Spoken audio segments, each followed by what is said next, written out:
రామాయణ ఉత్తరకాండ 65 సర్గం. ఇక్కడ శత్రుఘ్నుడు మధుపురానికి వెళుతూ ఆ మార్గ మధ్యలో వాల్మీకి ఆశ్రమానికి వెళ్ళటం, ఆ మహాముని శత్రుఘ్నుకు కల్మషపాదుడుగా వాసిగాంచిన సౌధాసుడి యొక్క వృత్తాంతాన్ని చెప్పటం గురించి చెప్పబడింది. ప్రస్థాప్య తు బలం సర్వం మాసమాత్రోషితః పదిః ఏక ఏవాశు శత్రుఘ్నో జగామ త్వరితం తథా. శత్రుఘ్నుడు బలములన్నిటినీ ముందుగా పంపిన తర్వాత ఒక నెల రోజులు అయోధ్యలో ఉన్న తర్వాత ఆ మధుర రాక్షసుడు ఉన్న వనములకి తానొక్కడే త్వరగా సాగిపోతున్నాడు. ద్విరాత్రమంతరేశూర ఉష్య రాఘవనందన వాల్మీకేరాశ్రమం పుణ్యం ఆగచ్చద్వాసముత్తమం. 2 రోజులు ప్రయాణించిన తర్వాత పవిత్రమైన ఉత్తమోత్తమైన వాల్మీకి మహర్షి యొక్క ఆశ్రమానికి చేరుకున్నాడు. తర్వాత ఆ రఘువంశుడు ఆయనకి నమస్కరించి మహాత్ముడైన వాల్మీకి మునీశ్వరుడికి పాదాభివందనం చేశాడు. సోభివాద్య మహాత్మానం వాల్మీకి మునిసత్తమం కృతాంజలిరథో భూత్వా వాక్యమేతదువాచః. ఆయనతో మళ్ళీ ఇలా, పూజ్య గురువర, శ్రీరామచంద్రుడు యొక్క ఆదేశాన్ని అనుసరించి ఒక కార్యం కోసము, ఒక ముఖ్యమైన కార్యం కోసం నేను వెళ్ళిపోతున్నాను. అలా వెళుతూ ఇక్కడికి వచ్చాను అని చెప్పాను. భగవన్ వస్తుమిచ్చామి గురోః కృతాది ఆగతః స్వాహ ప్రభాతే గమిష్యామి ప్రతీచిం వారుణిం దిశం. ఈ రాత్రికి ఇక్కడ ఉండి రేపు పొద్దున్నే నేను అక్కడికి వెళ్ళిపోతాను అని పశ్చిమ దిశకు ప్రయాణాన్ని చేస్తాను అని చెప్పాను. శత్రుఘ్నస్య వచః శ్రుత్వా ప్రహస్య మునిపుంగవః ప్రత్యువాచ మహాత్మానం స్వాగతం తే మహాయశః. శత్రుడు యొక్క మాటలు విన్న తర్వాత ఆ మహర్షి తన దివ్య దృష్టితో శత్రుడు యొక్క ప్రయాణం గురించి, ఆంతర్యం గురించి అన్నీ తెలుసుకున్నాడు. నవ్వుతూ, యశస్వి శత్రుఘ్న, నీకు స్వాగతము అని పలికారు.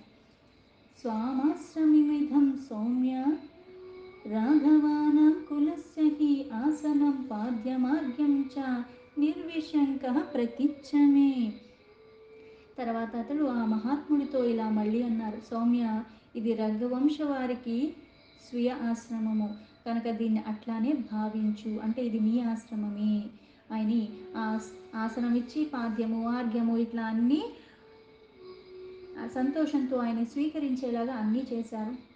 ప్రతిగృహ్య తథా పూజా ఫలమూలం చ భోజనం భక్షయామాస కాకుత్సా తృప్తిం చ పరమాం గతః.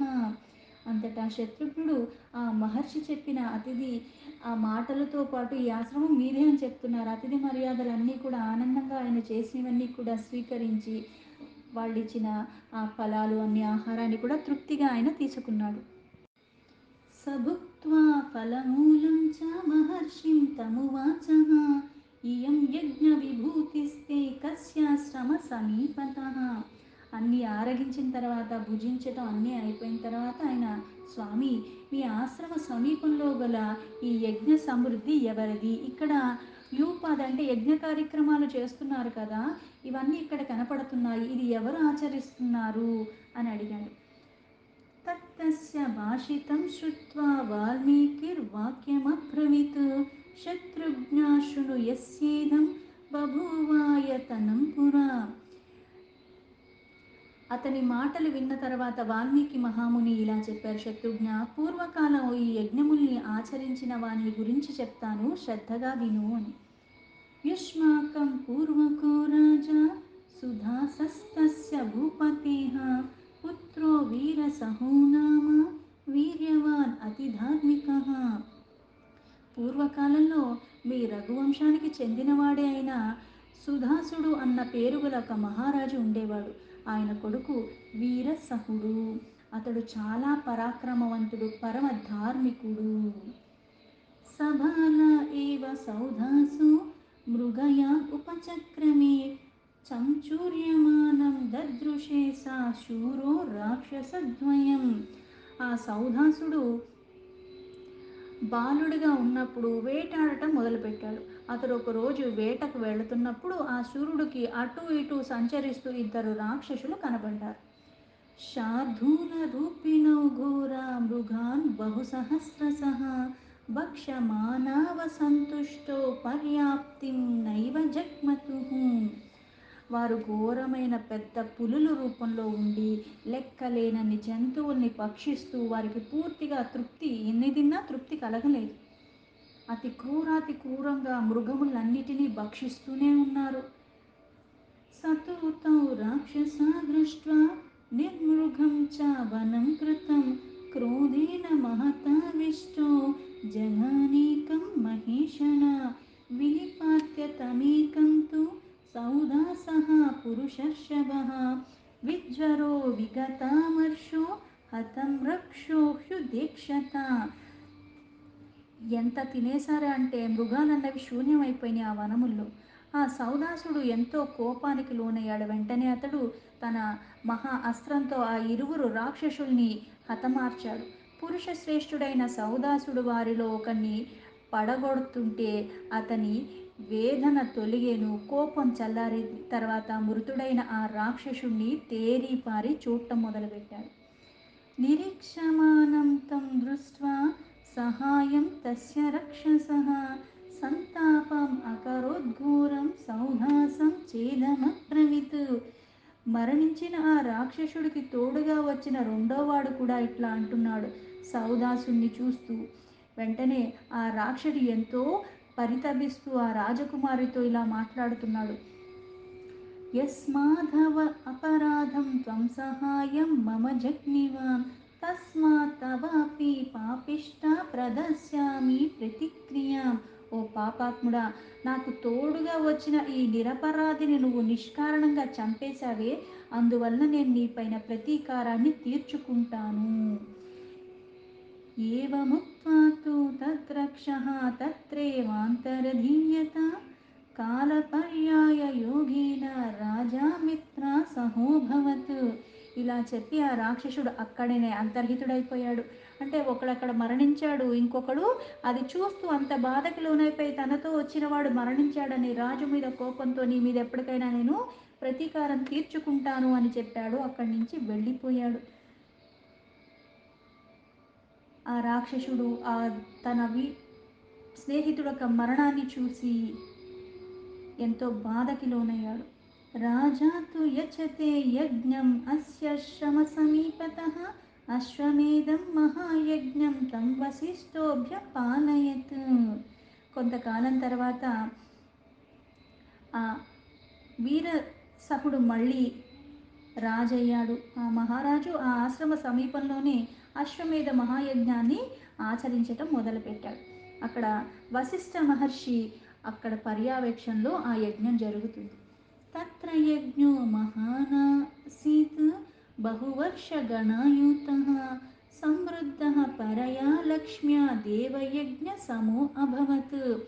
ఆ యజ్ఞం ఒక యజ్ఞం యాగం చెయ్యాలి అంటే అది చాలా సంవత్సరాలు దాని ఏర్పాట్లు చేస్తారు. 1 సంవత్సరం పడుతుంది. దాని తర్వాత ఆ క్రతువు చేయడానికి కూడా కొన్ని సంవత్సరాలు పడుతుంది. అందుకని ఎన్నో సంవత్సరాల పాటు జరిగింది. ఆ మహావైభవంతో జరిగిన ఆ యాగం దేవతల యజ్ఞంతో సమానంగా ఉన్నది. అతావసానే యజ్ఞస్య పూర్వ వైరం అనుస్మరన్ వశిష్ఠరూపీ రాజానం ఇతి హోవాచ రాక్షసః. యజ్ఞం పూర్తి కాబోతున్న సమయంలో వశిష్ఠుని రూపంలో ఉన్న ఆ రాక్షసుడు తన పూర్వ వైరాన్ని స్మరించుకుంటూ ఆ రాజుతో అప్పుడు ఇలా అన్నాడు. అస్య యజ్ఞస్య జాతోంతో సామిషం భోజనం మమ దీయతామిహ శీఘ్రం వై నాత్ర కార్య విచారణ. రాజా, ఈ యజ్ఞం పూర్తి కాబోతుంది కదా, త్వరగా నాకు మాంసాహారాన్ని సమకూర్చండి అని చెప్పాడు. తచ్చుత్వా వ్యాహృతం వాక్యం రక్షసా బ్రహ్మరూపిణ భక్ష్య సంస్కార కుశలం ఉవాచ పృథివీపతి. ఈ విషయాన్ని ఏమాత్రం కూడా విచారపడద్దు. వశిష్ఠుని రూపంలో ఆ ఋత్విక్ ప్రముఖుడుగా ఉన్న రాక్షసుడు మాటలు విన్న తర్వాత రాజు ఇలా నేర్పుగా వంట చేయగలవాడితో ఇట్లా అన్నాడు. హవిష్యం సామిషం స్వాదు యథా భవతి భోజనం తదా కురుష్వ శీఘ్రం వై పరితుష్యేద్యథా కురుః. పోయి ఆ హవిస్సుకి అంటే హోమద్రవ్యాలు ఉపయోగపడినట్లుగా రుచికరమైన మాంసభోజాన్ని కూడా నువ్వు సిద్ధపరచు. ఇది గురువుకు తృప్తి కలిగిస్తున్నది. గురువుగా ఉండి ఎవరైతే చేస్తున్నారో ఇంకా మాటకి ఎదురు ఏం చెప్పకుండా, ఆయన రాక్షసుడు అన్నది కూడా ఈయనకి తెలియదు. ఆయన చెప్పాడు కదా అనుకుని, ఈ ద్రవ్యాలు ఎంతైతే ఉపయోగపడటానికి రుచికరంగా చేస్తున్నావో మాంస భోజనాన్ని కూడా అలాగే సిద్ధపరచు అని చెప్పేశాడు.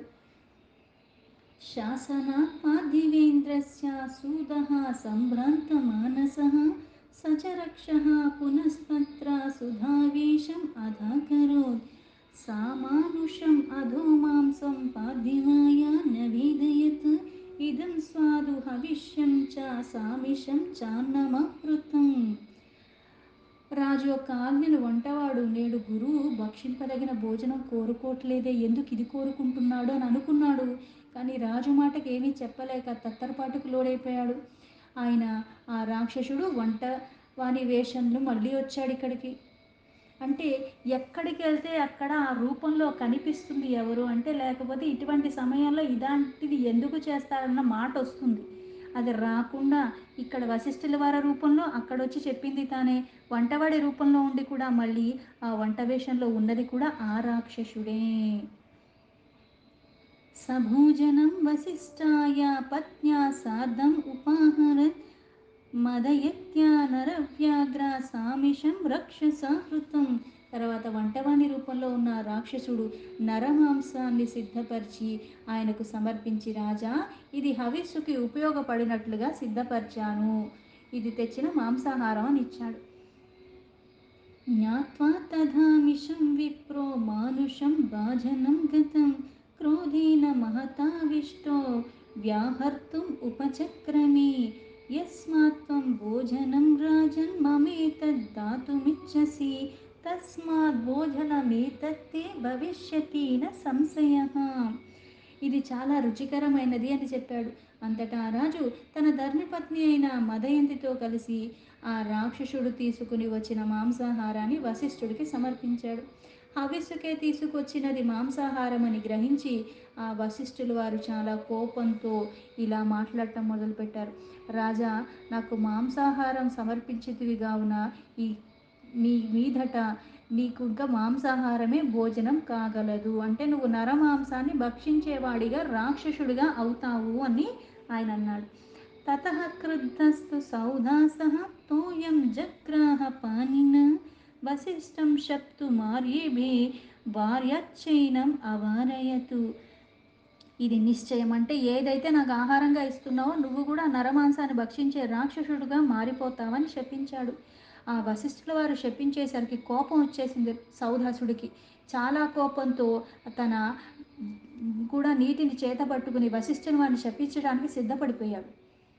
అంటే చెప్పిందే చేశాను కదా, చెప్పింది చేస్తే కూడా నన్ను ఎందుకు శపిస్తావు అన్నట్టుగా, అడిగింది నువ్వే కదా, నువ్వు అడిగితేనే నేను తెచ్చాను అనుకున్నాడు. కానీ ఈ రూపంలో అడిగింది తను కాదన్నది గ్రహించలేకపోయాడు. అందుకు కోపం వచ్చేసింది. నీళ్లు తీసుకుని ఆయన్ని శపించడానికి సిద్ధపడిపోయాడు. రాజన్ ప్రభుర్యతో అస్మాకం వశిష్ఠో భగవాన్ ఋషి ప్రతిషిప్తుం న శక్తస్వం దేవతుల్యం పురోధసం. రాజుపత్ని ఆయన్ని వారిస్తూ ఇలా అంది, మహారాజా, సర్వసమర్థుడైన వశిష్ఠుల వారు మనకి పూజ్యుడు కనుక ఆ దైవ సమానుడైన పురోహితుడికి నువ్వు ప్రతిశాపం ఇవ్వటం అన్నది తగని పని, అందుకుని ఇవ్వద్దు అని ఆపింది. భార్య సహధర్మచారిణి అని చెప్పటం ఎందుకంటే, మనం చేసే దాంట్లో ఆవిడ పాలు పంచుకోవటమే కాకుండా ఎక్కడైనా తెలిసి కానీ తెలియకుండా కానీ మనం ఏదైనా తప్పు చేస్తుంటే కూడా సరి చెయ్యగలిగినది. తతః క్రోధమయం తోయం తేజోబల సమన్వితం వ్యసర్జయత ధర్మాత్మ తతః పాదో శిశేష చ. వెంటనే ధర్మాత్ముడైన మహారాజు క్రోధావేశాన్ని పట్టుకున్న ఆ నీటిని, ఇప్పుడు దాని ప్రభావం అయిపోయింది, ఆ నీటిని ఏం చేయాలి, విసర్జించాలి. అందుకుని తన పాదాల మీద తానే అది చల్లుకున్నాడు. అంత కోపంలో తీసుకున్నాడు, శపించేద్దామని తన పాదాల మీద వేసుకున్నాడు. తేనాస్య రాజ్ఞస్తో పాదౌ తథా కల్మషతాం గతౌ తదా ప్రభృతి రాజాసౌ సౌదాసః సుమహాయసాః కల్మాషపాదః సంవృత్తః ఖ్యాతశ్చైవ తథా నృపః. ఆ కారణం చేతనే ఆ రాజు యొక్క పాదాలు నల్లగా మారిపోయే అప్పటి నుంచి ఆ మహా యశస్వి అయిన సౌదాస మహారాజునే కల్మాష పాదుడుగా ప్రసిద్ధిగాంచాడు. स राजा सह पत्न्या वै प्रणिपत्या मुहुर्मुहुः పునర్వశిష్టం ప్రోవాచ యదుక్తం బ్రహ్మరూపిణ.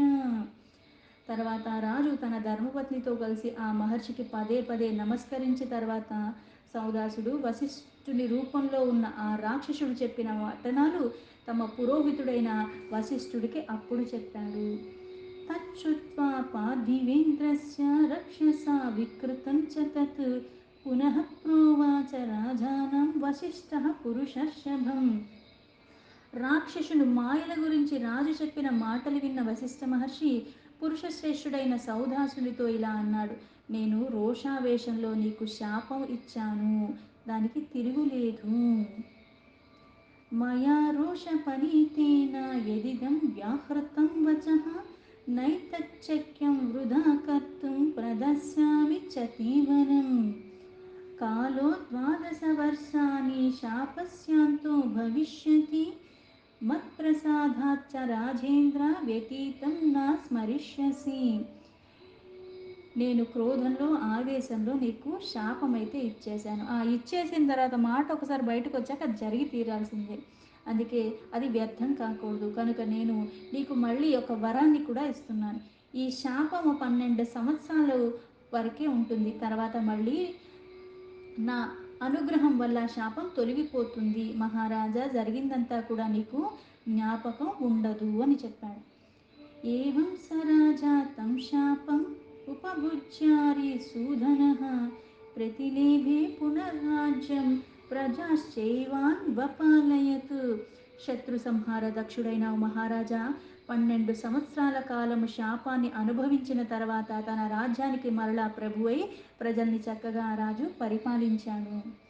తస్య కల్మాషపాదస్య యజ్ఞస్య ఆయతనం శుభం ఆశ్రమస్య సమీపేస్య యన్మాం పృచ్ఛసి రాఘవ. ఓ శత్రుఘ్న, ఈ ఆశ్రమం సమీపంలో గల యజ్ఞ విషయాల గురించి నీకు ఇప్పుడే అడిగావు, చెప్పాను. దానికి సమాధానంగా ఆయన ఒక వృత్తాంతాన్ని సంగతినంతా నీకు వివరంగా చెప్పాను అన్నాడు వాల్మీకి గారు. తస్య తాం పార్థివేంద్రస్య కథాం శ్రుత్వా సుధారుణ వివేశ పర్ణశాలాయాం మహర్షిం అభివాద్య చ.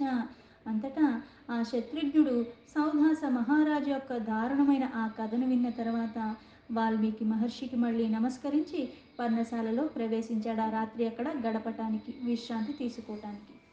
దీంతో వాల్మీకి మహర్షి విరచితమైన ఆది కావ్యమైన శ్రీమద్ రామాయణంలో ఉత్తరకాండలో 65 సర్గా సంపూర్ణం.